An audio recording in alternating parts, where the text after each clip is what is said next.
for sharing.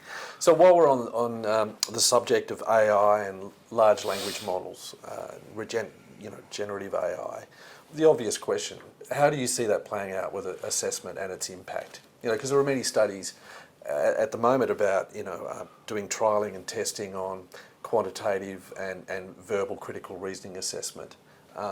Interested in your view. Yeah, I mean, obviously the biggest concern in relation to assessment is facing the education sector, because just as what I've asked you to do, write an essay, compare and contrast the different approaches to skills assessment.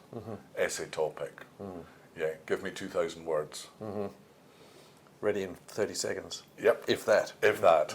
Now that's important stuff in education that they want to assess, and to be able to assess that, but you've got a mechanism that's now you could also look at that and say, well, actually there's a huge power in that you've now put some power in a student's hands to be able to learn the prompt engineering, so long as they actually read the essay that's come out and understand the question and don't forget it, then maybe there is a positive side to it.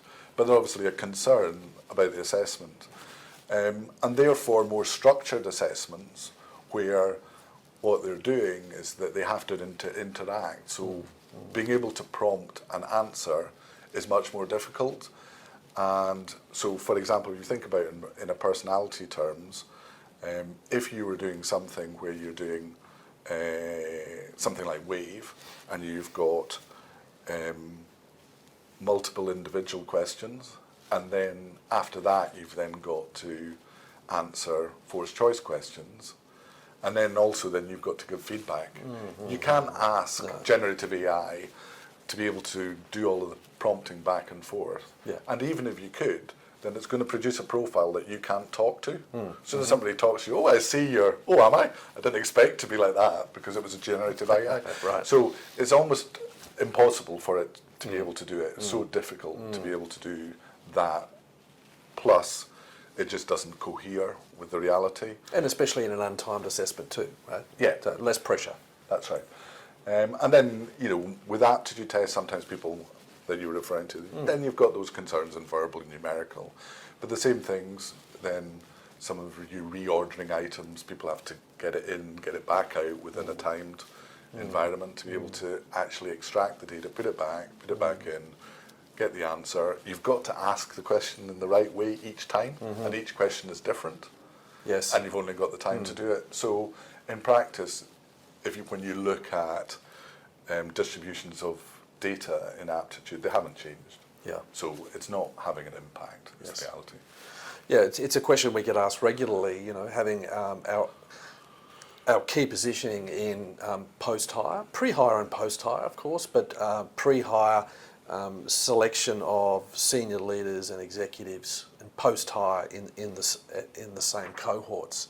So obviously it's higher stakes recruitment, it's higher stakes development, and it's unprompted assessment. That's the environment we're used to for close to a couple of decades now.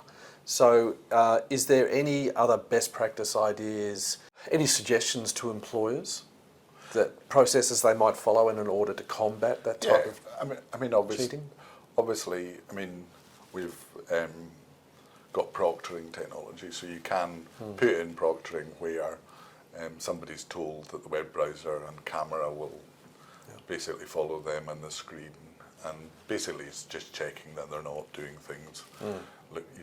It checks whether they're looking at their phone or looking away, or if anybody else is in the room, and all of the things. It's basically just checking that you're not being helped to do that. Of course, with unsupervised assessment, you've always got the issue that it could be you ask your clever cousin to do it for you, and you can't get away from that at the end of the day, unless, of course, you have ID checks, and some people do that, and you can put that into proctoring as well, so that there is a solution there. The final safeguard we always said was, is that you assess when somebody comes in to interview. So if you are doing a real interview online, then you do it. Or, sometimes you can even do it on, across teams. You can put somebody in as well as the interview, and you say, right now you're going to do an online assessment and I'll stay online with you while you're doing it. Right. So there are different approaches that you can take. Yeah. Um, Which I think in some respects, might put a potential candidate who's applying for a high stakes leadership position, might give them some comfort. It's certainly comfort in the fact that they're applying for a role at an organisation who cares about this and they want to measure the right thing.